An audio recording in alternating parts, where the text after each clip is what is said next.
Investor Connect podcast program. This is Hall T. Martin. I'm the host of the show, in which we interview angel investors, venture capital, private equity, family offices, and many other investor groups for startups and growth companies. I hope you enjoy this episode. Thank you for joining us. Hello, this is Hall Martin with Investor Connect. Today we're here with Edward Corona of FinTech Merchant Accounts. Edward, thank you for joining us. Yeah, thank you for having me, Hall. Can you talk a little bit about your background and how you got to where you are these days? Yeah, sure thing. I had a fairly extensive background in finance and financial services. I started way back out in the 1990s, and I started as a registered rep, Series 7 rep with Merrill Lynch, and held several different positions over the years when I was with them, and it gave me a lot of exposure and experience to the IPOs that were pretty popular at the time and other things in the financial services world.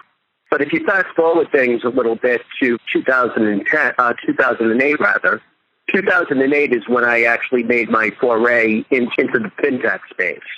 And what I was able to do is myself and a couple of partners that I was involved with, we put together a payment processing platform. And the reason that we put that together at that time, it was mainly to give some of the online businesses that were popular in 2008 and some of the entrepreneurs a way to accept payments electronically. And what we did is we focused on those businesses and entrepreneurs that had a difficult time getting a merchant account to accept payments because they were considered high risk. At least high risk from a credit card processing perspective. So that's the reason that we designed this platform to offer those people a way to grow their business by accepting payments. And we're very successful in doing that, and it's still something that we offer today. What led me into the startup world is basically when the Jobs Act rolled out in 2012 and that became written into law. That created a huge opportunity for us. I mean, with the Reg A, the Reg Ds, the Reg crowdfunding, our payment processing platform was a perfect way for those issuers to accept payments and accept investor funds using our platform. Just the way that it worked out pretty well, but we made a couple of tweaks to that where we were able to add an Invest Now button and Reserve Shares button.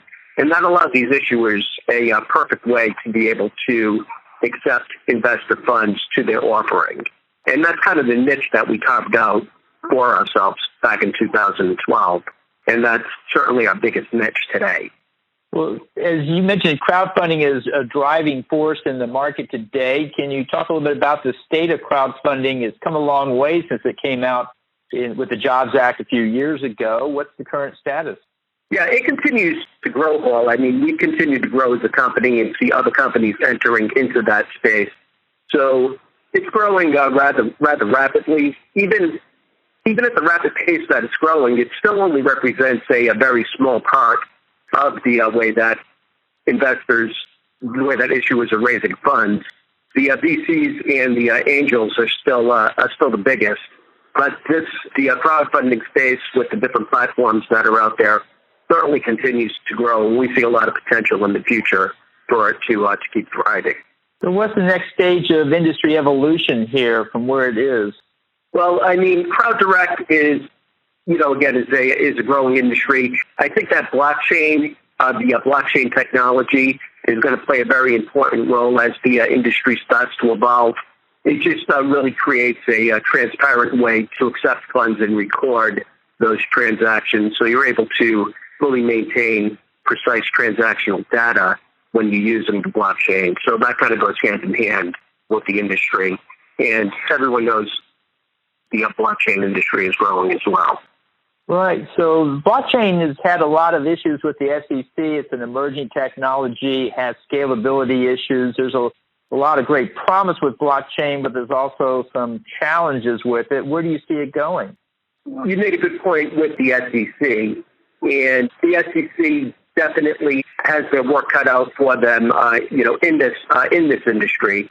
I'm not a big fan of regulation, but you certainly do need some regulation in this space. I mean, everyone knows what happened with ICOs. It was kind of like a Wild West type of atmosphere. And that type of atmosphere really doesn't work in this type of environment either. So I think as long as the SEC makes everything an even playing field, the business will continue to grow. And there's always going to be challenges in this space, but I think they can be worked out very easily. Well, in addition to blockchain, the landscape for investing in the crowdfunding mode has changed a lot over the last few years. I think Reg A has come in as well. What's your take on that? Yeah, Reg A has definitely changed things significantly. And it really opened up a way for everyone to invest in offerings, not just accredited investors.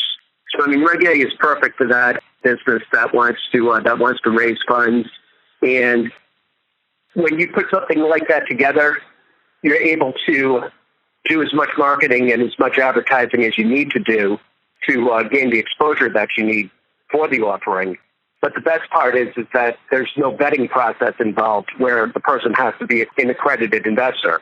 So it gives those other people that otherwise would not have an opportunity to invest in some of these companies to do just that. And it's worked out very well for both from a issuer standpoint and from an investor standpoint on the returns that they've made in some of these companies.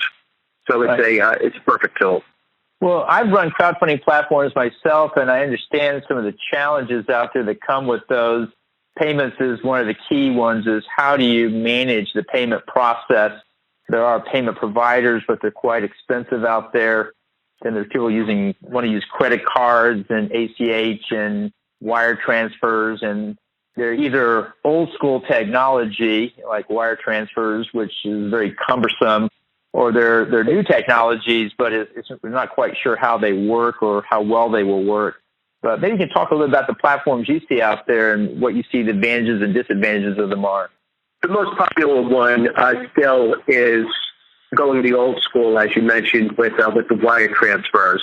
But you also mentioned that they could be very cumbersome. And the way that people are moving today, it's really not practical to have a wire transfer as your only method of payment. It's going to take time for the person to put that information together and to get it out there. It sometimes requires a trip to the bank to sign off on that. So it's not the best method, but it's still a method that actually works. Now, when it comes to credit cards, I mean, credit cards just do not work because any type of offering like that is going to fall into a prohibited merchant category. And the reason for that is very simple. It's because of chargebacks.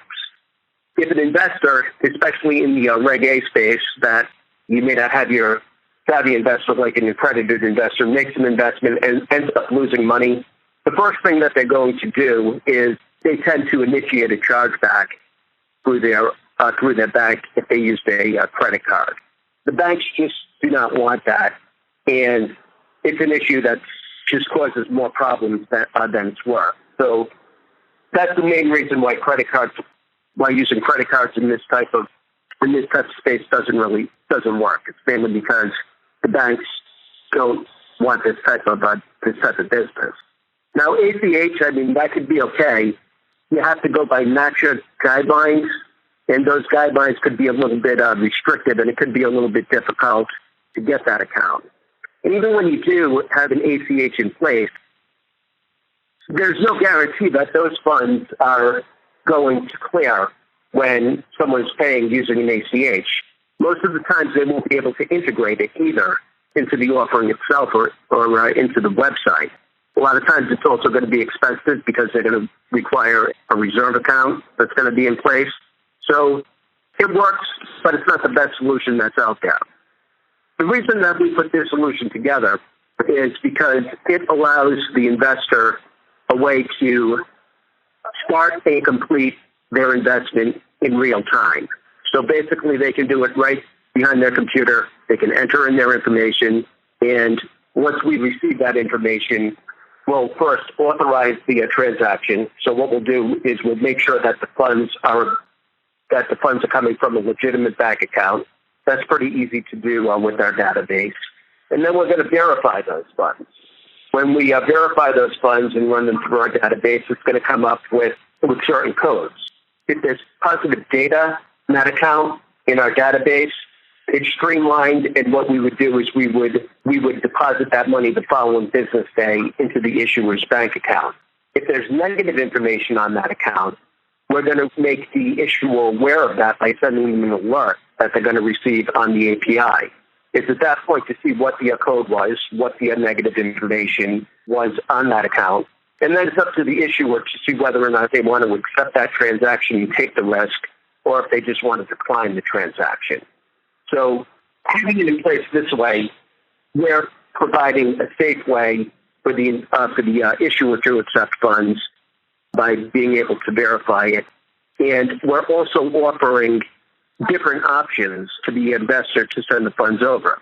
They can either do it through the Invest Now button, which is an embedded button that's put into the website. They can click on that. It will ask them for the information, and they can send it over pretty seamlessly. The issuer can still accept payments over the phone. If they have the investor on the phone, they could just enter that information through our API, and it will go through the same process that I just described.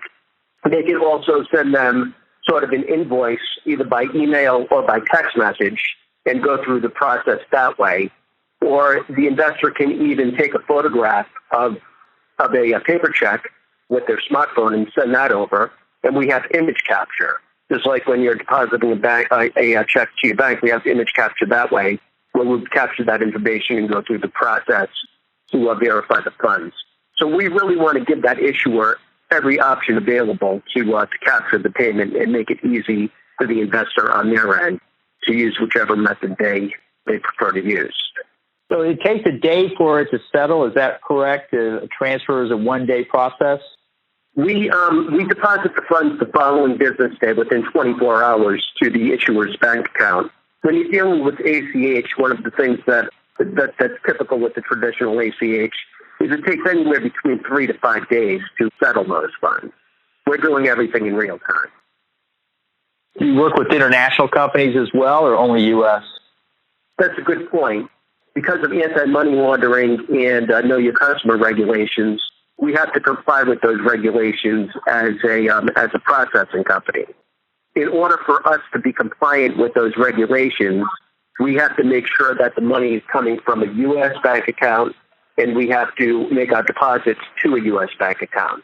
So the funds that are coming over from the investor, we need to verify that those funds are coming from that those are USD funds from a USA bank, and we have to make our deposits into a USA bank. So it only works for the United States, and that's for us to be able to comply with AML and KYC. So where are you seeing the immediate opportunities? Where are you getting traction with it so far? Well, I mean, we work with a very diverse group of companies. We deal with basically any company that's out there that are raising funds. I'm seeing a lot lately in the cannabis industry. There's a lot of businesses out there that see the opportunity and see the potential in that industry, and they're raising a lot of funds using these types of systems. The thing is that there's almost too much business in that field right now, or too much interest in that field, and if that's the case, can tend to make the market oversaturated with so many people looking to invest funds and to raise funds. So that can create a problem as well. I think there's still a lot of potential in that industry. I just think it's going to take some time to see how everything unravels. But I am seeing quite a bit of traction in that field or in that space. Seems like a good opportunity, but it also seems like one that big tobacco and big alcohol is going to get interested in, and they may be tough to compete with. What's your take there? Yeah, I think once big tobacco has got to see the potential, I mean, they're waiting to pull the trigger on it, and they have deep pockets. And once the cannabis laws once federal laws lighten up and they're able to get into that industry, they're definitely going to make a play there, and it's going to be very difficult to compete at that time.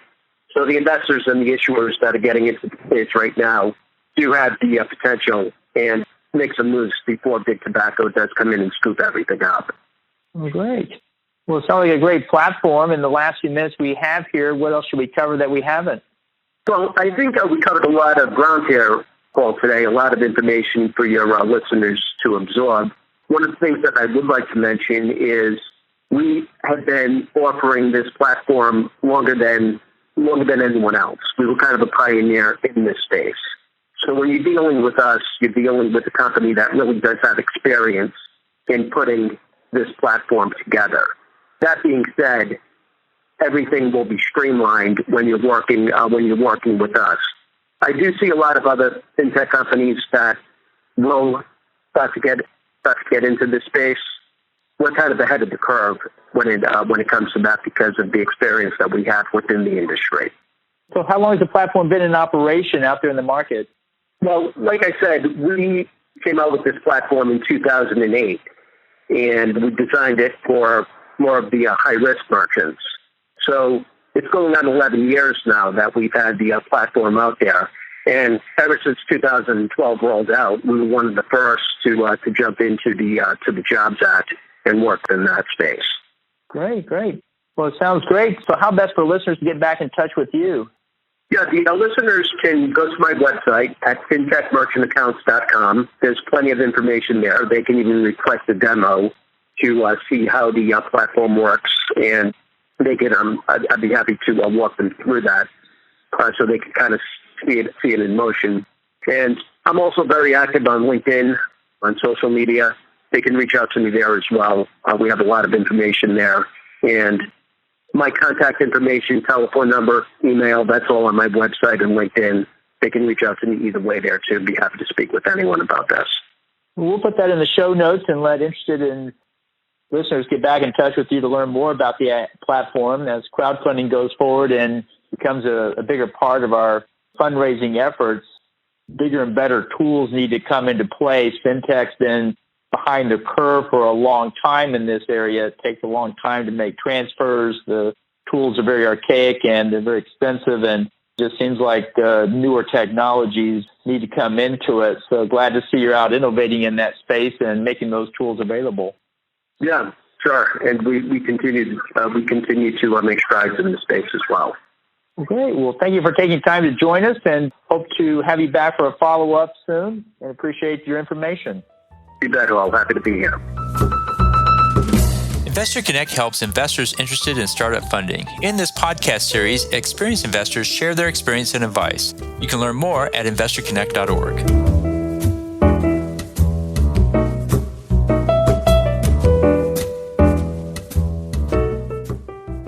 Paul T. Martin is the director of Investor Connect, which is a 501c3 nonprofit dedicated to the education of investors for early-stage funding. All opinions expressed by Hall and podcast guests are solely their own opinions and do not reflect the opinion of Investor Connect. This podcast is for informational purposes only and should not be relied upon as a basis for investment decisions.